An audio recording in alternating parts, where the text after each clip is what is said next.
आज हम general organic chemistry के बारे में पढ़ेंगे जो कि क्लास 11th का पार्ट है। तो सबसे पहले इसमें लिखा है कि रिएक्शन क्या होता है। तो किसी भी पुराने बॉन्ड के टूटने से नए बॉन्ड के बनने को ही हम केमिकल रिएक्शन कहते हैं।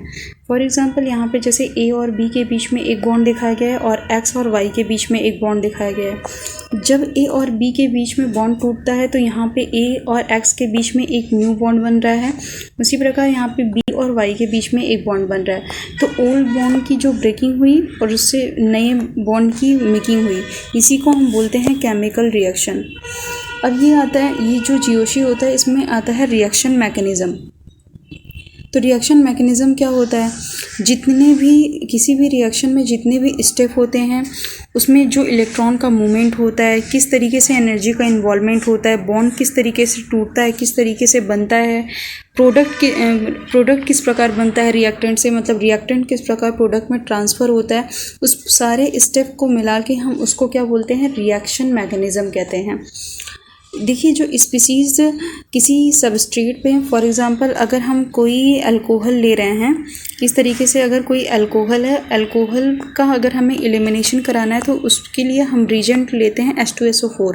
H2SO4 क्या करता है, यहाँ पे वाटर को निकाल देता है, मीन्स यहाँ से हाइड्रोजन और OH को निकाल के इसको एल्कीन में ट्रांसफ़र कर देता है। तो वहाँ पे H2SO4 क्या होता है, एक अटैकिंग रीजेंट की तरह काम करता है। और वो किस पे अटैक करता है, अल्कोहल पे अटैक करता है। तो अल्कोहल उसके लिए क्या हो गया, एक रिएक्टेंट की तरह काम करता है।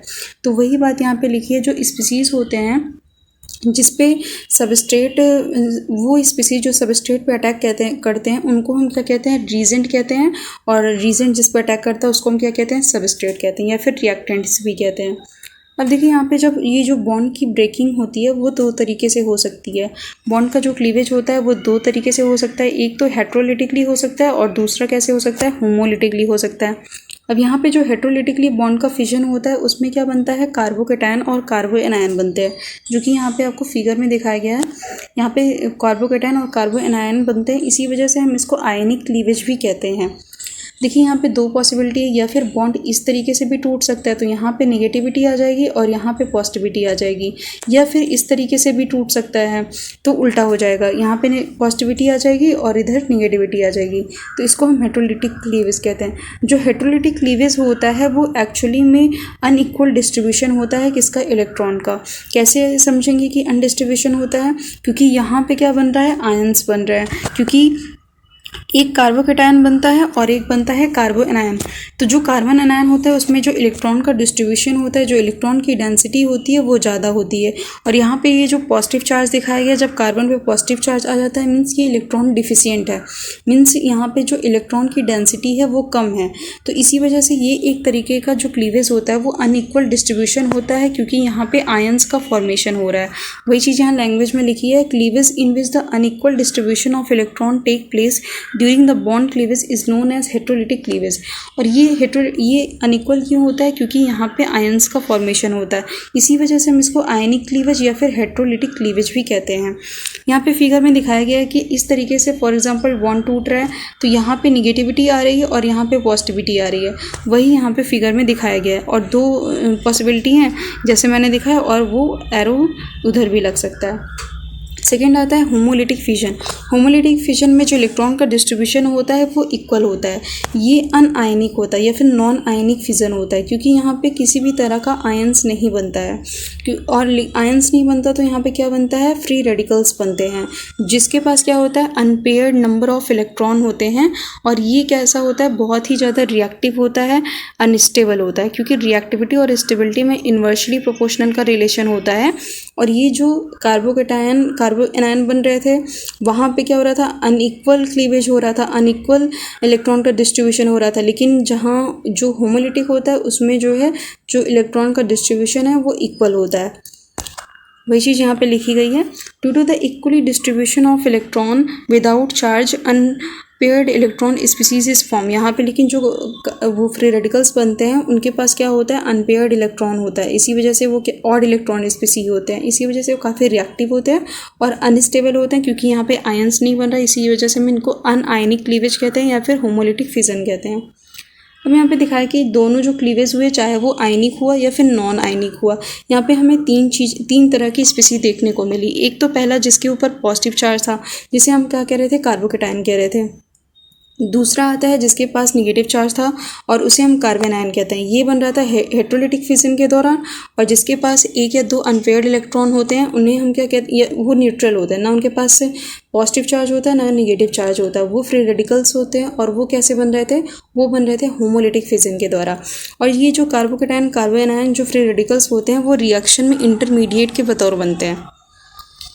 अब नेक्स्ट है अटैकिंग रीजन। देखिए अटैकिंग रीजन क्या होता है, जैसे मैंने आपको वो एग्जांपल दिया था, अगर हम किसी अल्कोहल का H2SO4 के साथ रिएक्शन कराते हैं तो H2SO4 क्या करता है, अल्कोहल के ऊपर अटैक करता है, क्योंकि वो एक अटैकिंग रीजन की तरह काम करता है। वो वहाँ से वाटर निकाल के एल्कीन बना देता है। तो वही क्या है, अटैकिंग रीजेंट है। अटैकिंग एजेंट ऐसे स्पीसी होते हैं जो कि सबस्ट्रेट या रिएक्टेंट मॉलिक्यूल के ऊपर अटैक करते हैं या फिर इंटरमीडिएट्स के ऊपर अटैक करते हैं और फिर क्या बन जाता है, उससे प्रोडक्ट बन जाता है। इसी को हम अटैकिंग रीजेंट कहते हैं। अब बात आती है कि जो अटैकिंग रीजेंट होते हैं वो दो तरीके के होते हैं। पहला तो इलेक्ट्रोफिलिक रीजेंट होते हैं और दूसरा आता है न्यूक्लियोफिलिक रीजेंट। अब देखिए जो इलेक्ट्रोफिलिक होता है उसके नेम का मतलब ही होता है इलेक्ट्रॉन लविंग, क्योंकि इलेक्ट्रो का मतलब इलेक्ट्रॉन और फिलिक का मतलब लविंग होता है। मीन्स ये इलेक्ट्रॉन रिच स्पीसीज पे जाके अटैक करेंगे, क्योंकि ये खुद क्या है, इलेक्ट्रॉन डिफिशिएंट स्पीसी हैं।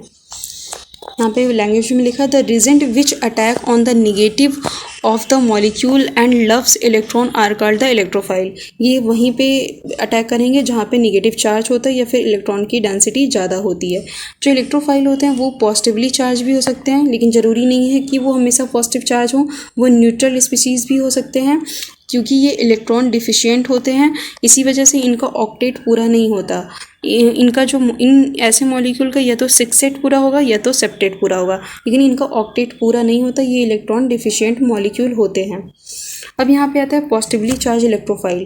पॉजिटिवली चार्ज इलेक्ट्रोफाइल के एग्जांपल हैं जैसे कि H+ हो गया, SO3H+, NO+, NO2+, X+, R+, so on. इस तरीके से एग्जांपल दिखाए गए हैं। इस पे पॉजिटिव चार्ज है, ये दिखा रहा है कि यहाँ पे इलेक्ट्रॉन डेंसिटी कम है, इसी वजह से ये इलेक्ट्रोफाइल की तरह बिहेव कर रहे हैं।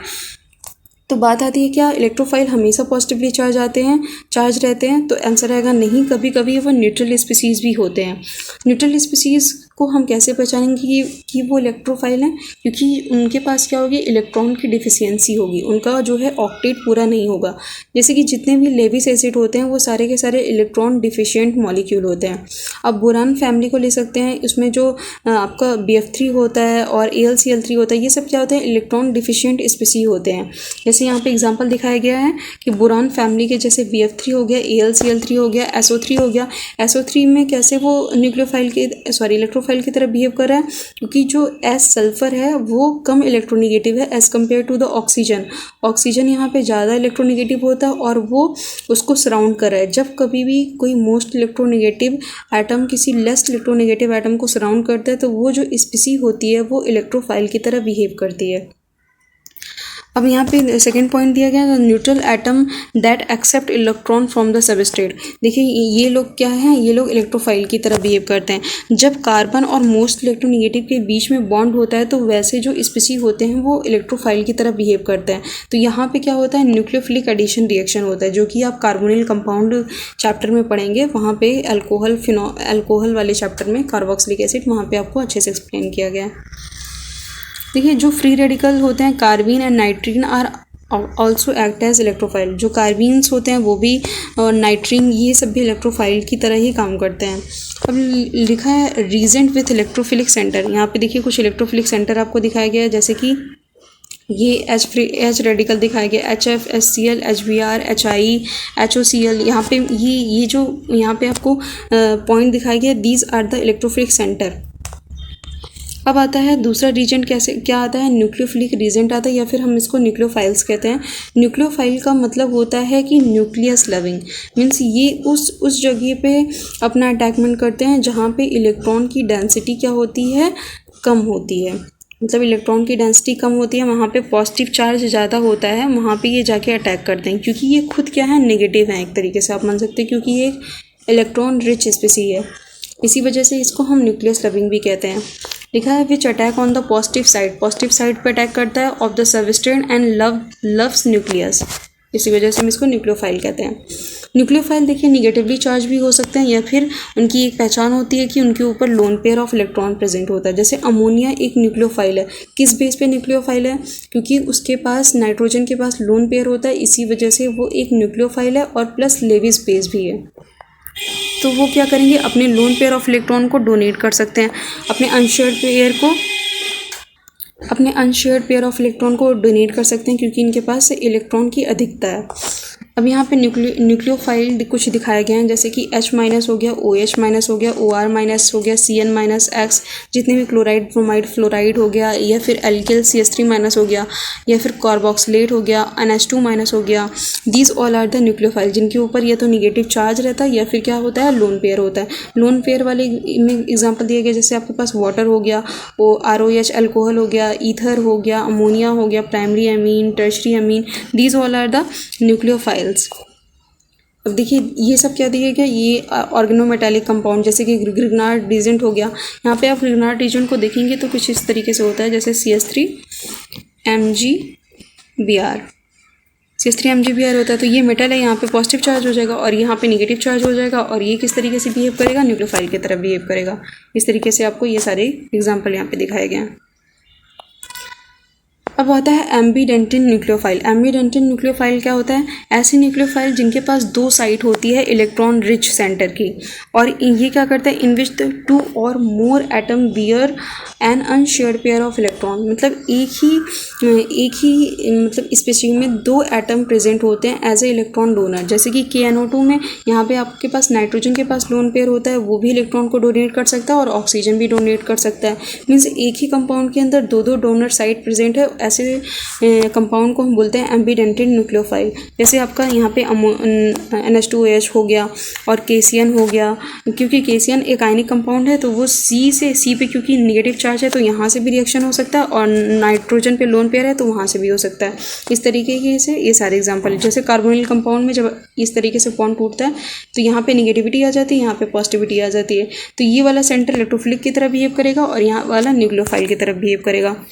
तो वो बोला रेजोनेटिंग स्ट्रक्चर जो होते हैं वो भी एम्बीडेंटिन न्यूक्लियोफाइल ही होते हैं। Resonating structure are also ambident nucleophile, क्योंकि वहाँ पे क्या होता है, इलेक्ट्रॉन का डिस्प्लेसमेंट होता है। अब देखिए आता है एम्बीफाइल्स क्या होते हैं। एम्बीफाइल्स क्या होते हैं, molecule containing A multiple bond, ऐसे मॉलिक्यूल जिनके बीच में दो या दो से ज़्यादा बॉन्ड प्रेजेंट होते हैं कार्बन या फिर मोर इलेक्ट्रोनेगेटिव एटम के बीच में। जैसे कि देखिए कार्बन और ऑक्सीजन के बीच में 2 बॉन्ड है, कार्बन और नाइट्रोजन के बीच में 3 बॉन्ड है, कार्बन इलेक्ट्रोपॉजिटिव है और नाइट्रोजन क्या है, इलेक्ट्रोनेगेटिव है। तो ये क्या करेंगे, इलेक्ट्रोफाइल और न्यूक्लियोफाइल दोनों की तरह बिहेव करते हैं, उसको हम एम्बीफाइल्स कहते हैं। देखिए एम्बीडेंटेड और एम्बीफाइल्स में एक मेन डिफरेंस ये है कि एम्बीफाइल्स में 2 सेंटर पाए जाते हैं, एक इलेक्ट्रोफिलिक और एक न्यूक्लियोफिलिक, और जो एम्बीडेंटेड होता है उसके पास एक ही कंपाउंड में 2 सेंटर होते हैं, जहाँ से वो दोनों तरीके से अपने इलेक्ट्रॉन को डोनेट कर सकता है, दोनों तरीके से वो बॉन्ड बना सकता है। तो यहाँ पे बॉन्ड का क्लीवेज दिखाया गया, यहाँ पे नेगेटिविटी आ रही है और यहाँ पे पॉजिटिविटी आ रही है। तो ये इलेक्ट्रोफाइल की तरह बिहेव कर रहा है और ये न्यूक्लियोफाइल की तरह बिहेव कर रहा है। ठीक उसी प्रकार ये भी इस तरीके से बॉन्ड का क्लीवेज हो जाएगा, यहाँ पे नेगेटिविटी आ जाएगी और यहाँ पे पॉजिटिविटी आ जाएगी। अब हम देखते हैं कुछ बेसिक डिफरेंस इलेक्ट्रोफाइल और न्यूक्लियोफाइल में क्या डिफरेंसेस होते हैं। सबसे पहला डिफरेंस आता है कि जो इलेक्ट्रोफाइल होते हैं वो क्या करते हैं, इलेक्ट्रॉन को एक्सेप्ट करते हैं। हाँ, क्योंकि जो इलेक्ट्रोफाइल होते हैं वो इलेक्ट्रॉन डिफिशिएंट होते हैं, इसी वजह से क्या करेंगे, वो अपनी डिफिशियंसी को कम करना चाहेंगे, अपनी डिफिशियंसी को ओवरकम करने के लिए इलेक्ट्रॉन को एक्सेप्ट करते हैं, इसी वजह से क्या होते हैं, ये इलेक्ट्रोफाइल होते हैं।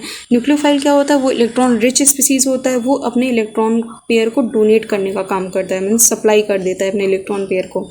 दूसरी बात वही इलेक्ट्रॉन डिफिशिएंट होते हैं और ये इलेक्ट्रॉन रिच स्पीसीज होता है। अब देखिए जो इलेक्ट्रॉन डिफिशिएंट होता है वो लेविस एसिड होता है, और जो इलेक्ट्रॉन रिच स्पीसीज होते हैं जैसे कि जिनके पास लोन पेयर या नेगेटिव चार्ज होता है वो लेविस बेस की तरह बिहेव करते हैं। ये क्या करते हैं, attack on the point of high electron density. Electrophile क्या करेगा, खुद एक पॉजिटिव की तरह बिहेव करता है, वो निगेटिव के साथ जाके बॉन्ड बनाएगा, तो वो वहाँ पे जाके अटैक करेगा जहाँ पे इलेक्ट्रॉन डेंसिटी ज़्यादा होती है। ठीक उसके जस्ट अपोजिट जो न्यूक्लियोफाइल होता है वो वहाँ पे अटैक करेगा जहाँ पे इलेक्ट्रॉन डेंसिटी कम होती है, क्योंकि न्यूक्लियोफाइल खुद एक निगेटिव है। ऐसा मानिए कि न्यूक्लियोफाइल खुद एक निगेटिव है और वो कहाँ अटैक करेगा, पॉजिटिव चार्ज के पास जहाँ पे इलेक्ट्रॉन डेंसिटी कम होती है। फिफ्थ आता है possess an empty orbital to receive the electron pair. देखिए या तो ये इनका कभी कभी इलेक्ट्रोफाइल का अगर हमें ऐसा दिखता है कि उनका ऑक्टेट पूरा है तब भी वो इलेक्ट्रोफाइल की तरह बिहेव करते हैं, इसका मतलब उनके पास एम्प्टी ऑर्बिटल प्रेजेंट है जिसमें वो अपने इलेक्ट्रॉन पेयर को एक्सेप्ट कर सकते हैं। और इन न्यूक्लियोफाइल क्या होता है, possess an electron pair which is loosely held and can be easily donate. मतलब ये इनके पास यह हो सकता है कि जो इलेक्ट्रॉन पेयर हो बहुत लूजली हेल्ड हो और इजिली से अपने इलेक्ट्रॉन को दूसरे स्पीसीज़ को सप्लाई कर दें, वो न्यूक्लियोफाइल का कैरेक्टर होता है। फिर क्या होता है कि जो इलेक्ट्रोफाइल होते हैं यूजली पॉजिटिवली चार्ज होते हैं, और मैंने सबसे पहले ही आपको बताया, और जो न्यूक्लियोफाइल होते हैं वो ज़्यादातर निगेटिवली चार्ज होते हैं, हालांकि न्यूट्रल भी हो सकते हैं। और ये क्या करते हैं, एक्स्ट्रा बॉन्ड बनाते हैं न्यूक्लियोफाइल की तरह, और ये क्या करता है, increase the covalency by 1 unit. Nucleophile क्या करता है कि 1 यूनिट के द्वारा उनकी जो कोवैलेंसी को बढ़ा देता है। अब नेक्स्ट आता है इलेक्ट्रॉनिक इफेक्ट। इलेक्ट्रॉनिक इफेक्ट में यहाँ पे 4 तरीके के इलेक्ट्रॉनिक इफेक्ट होते हैं, जिसमें सबसे पहले आता है inductive effect, second one is mesomeric effect, and third is hyper conjugation, and fourth is electromeric effect. जो इंडक्टिव इफेक्ट होता है इसमें उसको हम यहाँ पे क्या होता है, सिग्मा बॉन्ड की शिफ्टिंग होती है, मीन्स क्या होता है कि यहाँ पे डिस्प्लेसमेंट होता है। और जो इंडक्टिव इफेक्ट होता है वो एक तरीके का परमानेंट इफेक्ट होता है। लैंग्वेज में पढ़ते हैं, यहाँ पे जो होती है पोलैरिटी डेवलप हो जाती है। पोलैरिटी डेवलप हो जाती है कार्बन चेन में। क्यों पोलैरिटी डेवलप होती है, क्योंकि यहाँ पे सिग्मा बॉन्ड का शिफ्टिंग होता है बाय द ग्रुप और atom present on the carbon chain is known as inductive effect. इसी को हम इंडक्टिव इफेक्ट कहते हैं और इसको एक साइंटिस्ट ने, इनगोल्ड ने डिस्कवर किया था। और ये इफेक्टिव होता है अप टू द 3 और 4 कार्बन, क्योंकि जो इंडक्टिव इफेक्ट होता है वो डिस्टेंस के इन्वर्सली प्रोपोर्शनल होता है। फॉर एग्जांपल अगर यहाँ पे कोई भी क्लोरीन फॉर एग्जांपल लगा है और ये कार्बन की इस तरीके से चेन है, तो इसका सबसे ज़्यादा इफेक्ट इस कार्बन पे पड़ेगा, फिर इस कार्बन पे, फिर इस कार्बन, क्योंकि दूरी बढ़ने के साथ साथ जो इंडक्टिव इफेक्ट होता है वो घटता है। तो दूरी के क्या हो जाएगा, डिस्टेंस के इन्वर्सली प्रोपोर्शनल होता है। अब आता है कि जो इंडक्टिव इफेक्ट होता है वो उसको हम मेज़र कर सकते हैं with respect to hydrogen atom. That means inductive effect of the hydrogen is always 0। देखिए जब भी हम इंडक्टिव इफेक्ट को ऑर्डर बनाएंगे, जैसे फ्लोरीन, क्लोरीन, ब्रोमीन, आयोडीन, इन सब का ऐसे अगर हम ऑर्डर बनाते हैं तो उसमें हम सबसे लास्ट रखेंगे हाइड्रोजन को। मतलब इसका जो कंपेरिजन होता है इंडक्टिव इफेक्ट, उसको हम कंपेयर करते हैं हाइड्रोजन के रिस्पेक्ट में, और हाइड्रोजन का जो इंडक्टिव इफेक्ट अपना होता है वो हम 0 मानते हैं।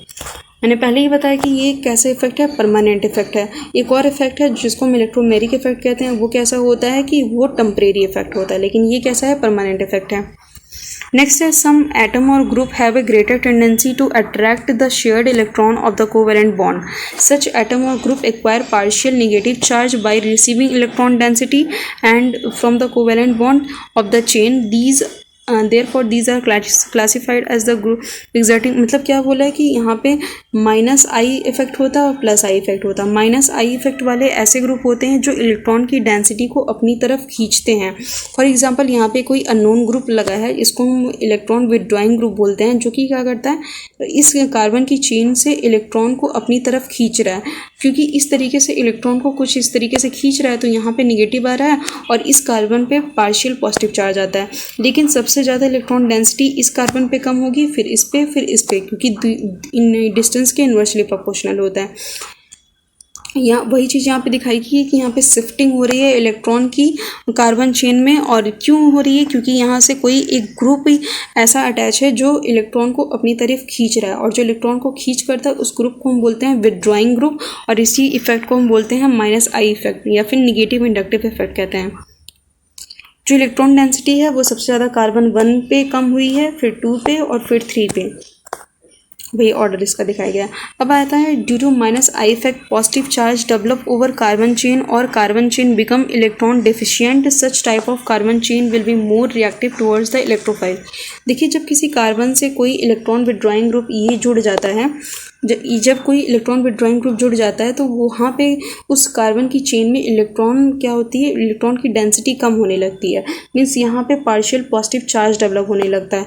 तो ये कार्बन खुद इलेक्ट्रोफाइल की तरह बिहेव करने लगता है, तो ये न्यूक्लियोफाइल के लिए रिएक्टिव हो जाता है। मीन्स न्यूक्लियोफाइल यहाँ पे इजीली जाके अटैक कर सकता है, क्योंकि यहाँ पे इलेक्ट्रॉन की डिफिशियंसी हो गई है, तो न्यूक्लियोफाइल जाके अटैक करेगा। तो इस वजह से जो माइनस आई जो विदड्रॉइंग ग्रुप जिस कार्बन चेन में या फिर जिस एरोमेटिक सिस्टम में एलिफेटिक सिस्टम में लगते हैं, तो वहाँ पे न्यूक्लियोफिलिक सब्स्टिट्यूशन की जो रिएक्टिविटी है वो बढ़ा देते हैं। अब यहाँ पे लिखा है the decreasing order of negative inductive effect of some important atoms और ग्रुप आर गिवन बिलो। यहाँ पे माइनस आई इफेक्ट का ऑर्डर दिखाया गया जो कि एग्जाम में कई बार पूछा जाता है। यहाँ पे OR2 plus NR3 plus NH3 plus NO2 plus SO3H फिर CN, ये ऑर्डर आपको लर्न करना पड़ेगा। सबसे ज़्यादा OR2 प्लस का होता है, फिर NR3 प्लस, और इसको हम कहीं ना कहीं इलेक्ट्रोनेगेटिविटी से रिलेट कर सकते हैं। जिसकी इलेक्ट्रोनेगेटिविटी ज़्यादा होती है उसकी माइनस आई इफेक्ट भी ज़्यादा होती है। और देखिए यहाँ पे हाइड्रोजन के रेफरेंस में बनाया गया और हाइड्रोजन का इंडक्टिव इफेक्ट 0 मानते हैं।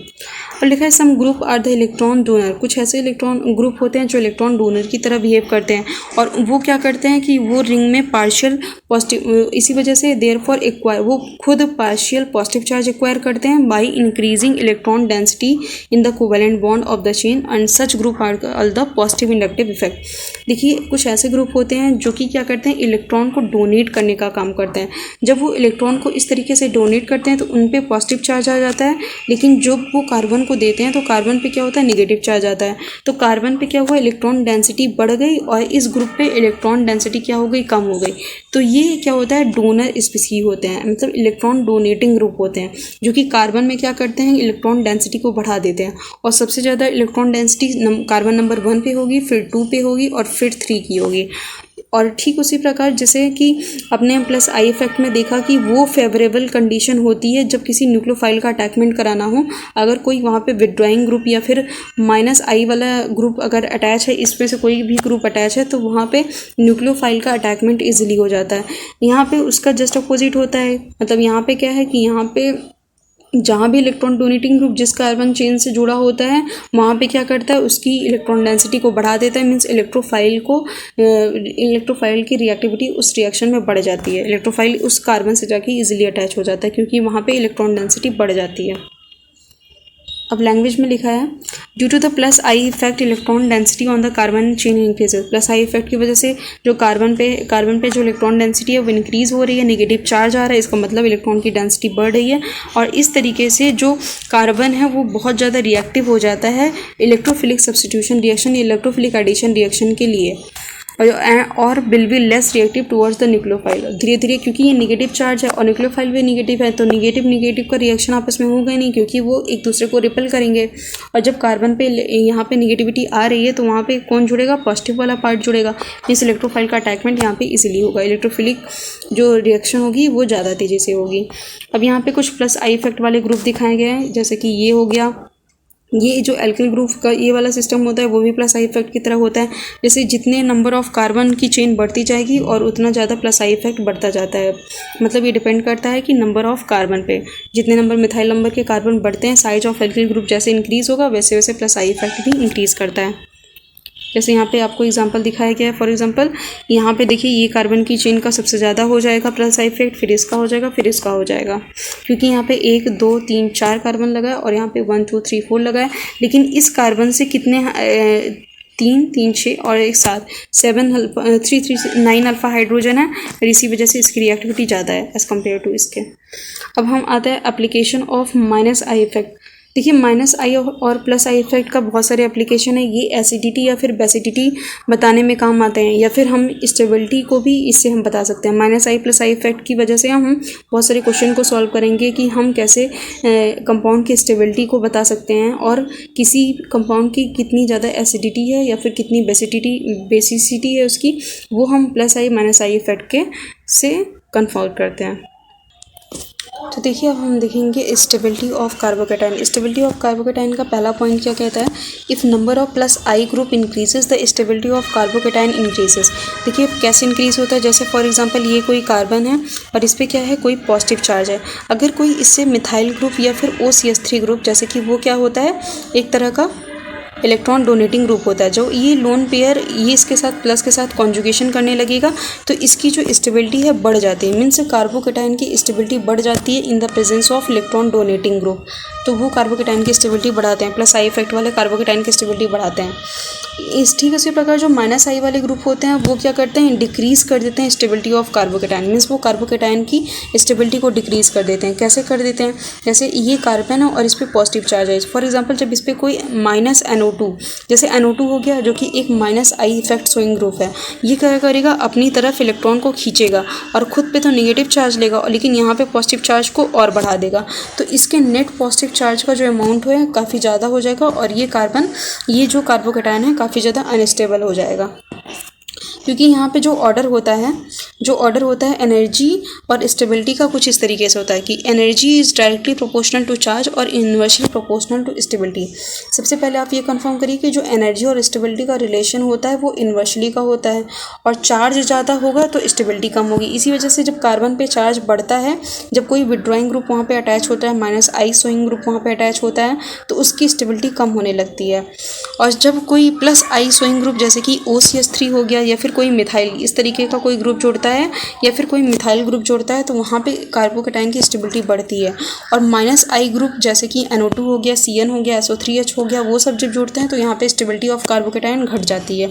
अब वहाँ पे कुछ आपको स्टेबिलिटी ऑर्डर्स दिखाए गए हैं, जैसे कि ये आपका कार्बोकेटाइन है, यहाँ पे CH3 ये तीनों क्या कर रहे हैं, अपने इलेक्ट्रॉन को डोनेट कर रहे हैं, तो इसके प्लस नेट पॉजिटिव को नेट निगेटिव में चेंज कर रहे हैं, तो यहाँ पे इसके नेट पॉजिटिव को वो कम कर रहे हैं। इसी वजह से सबसे ज़्यादा स्टेबिलिटी इसकी होगी और फिर यहाँ पे इसकी होगी, फिर इसकी होगी, फिर इसकी होगी। ये किसके बेस पे है, ये प्लस आई ग्रुप के वजह से है कि जितने नंबर ऑफ मिथाइल ग्रुप उस कार्बन से उस कार्बोकेटाइन से अटैच होंगे उतनी ही ज़्यादा उसकी जो नेट पॉजिटिव चार्ज है वो कम होगा और उसकी स्टेबिलिटी उतनी ही ज़्यादा होगी। रीज़न वही दिखाया गया यहाँ पे कि मोर number of plus I group more stable carbocation, जितने ज़्यादा प्लस आई ग्रुप वहाँ पे अटैच होंगे और उतना ही ज़्यादा उस कार्बोकेटाइन की स्टेबिलिटी होगी। अब सेकंड आता है कार्बन आयन की स्टेबिलिटी। कार्बन आयन कैसे होता है कि यहाँ पे कार्बन है और यहाँ पे क्या होता है, नेगेटिव चार्ज प्रेजेंट होता है। अब कोई नेगेटिव चार्ज प्रेजेंट है तो इसकी स्टेबिलिटी किस तरीके से बढ़ेगी, तो पॉइंट ए में दिखाया गया कि if number of minus I group increases, means minus I group increase होता है तो इससे कार्बन आयन की स्टेबिलिटी इंक्रीज होती है। और वहीं पे अगर जो प्लस आई ग्रुप वहाँ पे अटैच होंगे तो वो कार्बन आयन की स्टेबिलिटी को कम करेंगे। कैसे कम करेंगे हम आपको फिगर में दिखाते हैं। फॉर एग्जांपल जैसे कि ये कार्बन है और कार्बन पे क्या है, नेगेटिव चार्ज है। अगर कार्बन पे नेगेटिव चार्ज है, यहाँ पे कोई इलेक्ट्रॉन डोनेटिंग ग्रुप जैसे मिथाइल जुड़ जाता है तो मिथाइल क्या करेगा, इसको इलेक्ट्रॉन डोनेट करेगा, तो इसके नेट नेगेटिव चार्ज को वो और ज़्यादा बढ़ा देगा। जब नेट नेगेटिव चार्ज को और ज़्यादा बढ़ा देगा तो वो क्या करेगा, कार्बन आयन की स्टेबिलिटी को कम करेगा। वहीं दूसरी तरफ अगर जब कार्बन नेगेटिव है, अगर किसी उस कार्बन नेगेटिव से कोई प्लस माइनस NO2 जैसे कि NO2 जो कि क्या है minus I effect showing group है, वो जोड़ता है, तो ये क्या करेगा, इलेक्ट्रॉन डेंसिटी को अपनी तरफ खींचेगा। और जब इलेक्ट्रॉन डेंसिटी कार्बन से NO2 की तरफ जाएगी तो यहाँ पे इसका जो नेट नेगेटिव है वो नेट पॉजिटिव में कन्वर्ट होना शुरू होगा। मीन्स इसका जो नेट नेगेटिव है वो कम होना स्टार्ट होगा, तो इसकी जो स्टेबिलिटी है वो क्या हो जाएगी, इंक्रीज हो जाएगी। वही चीज़ यहाँ पे आपको टेबल में दिखाई गई है कि stability of the carbon ion is directly proportional to number of minus I group. मतलब कि यहाँ पे विड्रॉइंग ग्रुप क्या होते हैं, जो माइनस आई शोइंग ग्रुप होते हैं वो कार्बन आयन की स्टेबिलिटी को बढ़ा देते हैं और प्लस आई ग्रुप वाले क्या करते हैं, इसकी स्टेबिलिटी को घटा देते हैं। अब यहाँ पे एक एग्जाम्पल दिखाया गया है, देखिए ये यहाँ पे कार्बन की चेन है और यहाँ पे नेगेटिव चार्ज है, मीन्स ये कार्बन आयन है, ये टर्शरी कार्बन आयन है, ये सेकेंडरी है और ये प्राइमरी है, ये मिथाइल कार्बन आयन है। तो यहाँ पे 3 डोनेटिंग ग्रुप जुड़े हैं और तीनों क्या करेंगे, इलेक्ट्रॉन को इस तरीके से डोनेट करेंगे। जब इलेक्ट्रॉन को डोनेट करेंगे तो यहाँ पे जो नेगेटिव का चार्ज का अमाउंट है बढ़ता चला जाएगा, तो इसकी स्टेबिलिटी सबसे कम हो जाएगी। तो इसी वजह से इसकी स्टेबिलिटी कम हो गई, लेकिन सबसे ज़्यादा स्टेबिलिटी किसकी हो जाएगी, 4th की, और फिर 3 की हो जाएगी, फिर 2 की हो जाएगी, फिर 1 की हो जाएगी। ये किसके बेस पे बनाया गया है, ये बनाया गया है प्लस आई ग्रुप के बेस पे। जितने ज़्यादा नंबर में प्लस आई ग्रुप होंगे उतनी ज़्यादा उस कार्बन आयन की स्टेबिलिटी कम होगी। अब देखिए नेक्स्ट एग्जांपल क्या दिखाया गया, नेक्स्ट एग्जांपल ये दिखाया कि यहाँ पे CH2 माइनस है और ये CH पे फ्लोरीन है, फिर CH2, फिर CH3 है और फिर यहाँ पे फ्लोरीन का नंबर यहाँ पे कर दिया गया और फिर ये दिखाया गया। ये आपको एग्जांपल डिस्टेंस के बेस पे दिखाया गया है और यहाँ पे ये क्या है, निगेटिविटी है। और ये जो फ्लोरीन होता है वो क्या होता है कि ये डिस्टेंस के अकॉर्डिंग हम इसकी स्टेबिलिटी डिसाइड करेंगे। यहाँ पे लिखा है minimum distance of the fluorine, यहाँ पे आपको दिखाई गई, और मैक्सिमम जितनी कम डिस्टेंस होगी होगी उतना ज़्यादा माइनस आई इफेक्ट होगा। तो सबसे ज़्यादा स्टेबिलिटी फर्स्ट की हो जाएगी, फिर सेकंड की हो जाएगी, फिर थर्ड की हो जाएगी। देखिए कैसे हो जाएगी, ये जो फ्लोरीन होता है वो एक तरह का माइनस आई शोइंग ग्रुप होता है। माइनस आई का मतलब क्या, ये विड्रॉइंग ग्रुप होता है और ये क्या करेगा, इलेक्ट्रॉन को अपनी तरफ खींचता है। तो इसके नेट निगेटिव को नेट पॉजिटिव में कन्वर्ट करना चाहेगा। तो इसकी जो स्टेबिलिटी है सबसे ज़्यादा हो गई। ये फ्लोरीन सबसे नज़दीक है तो ये सबसे पहले ये काम कर लेगा, और ये थोड़ा दूर है तो ये इसके बाद होगा, और ये सबसे दूर है तो ये इसकी स्टेबिलिटी सबसे कम हो जाएगी। इसी वजह से डिस्टेंस के अकॉर्डिंग सबसे ज़्यादा स्टेबिलिटी फर्स्ट की होगी, फिर सेकेंड की होगी, फिर थर्ड की होगी। और ये रहा इंडक्टिव इफेक्ट का स्टेबिलिटी के एप्लीकेशन। अब हम नेक्स्ट क्लास में देखेंगे कि इंडक्टिव इफेक्ट हमें कैसे हेल्पफुल होता है एसिडिक और बेसिक स्ट्रेंथ बताने में। Thank you so much everyone. If you like my video then please share and subscribe my channel and don't forget to press the bell icon.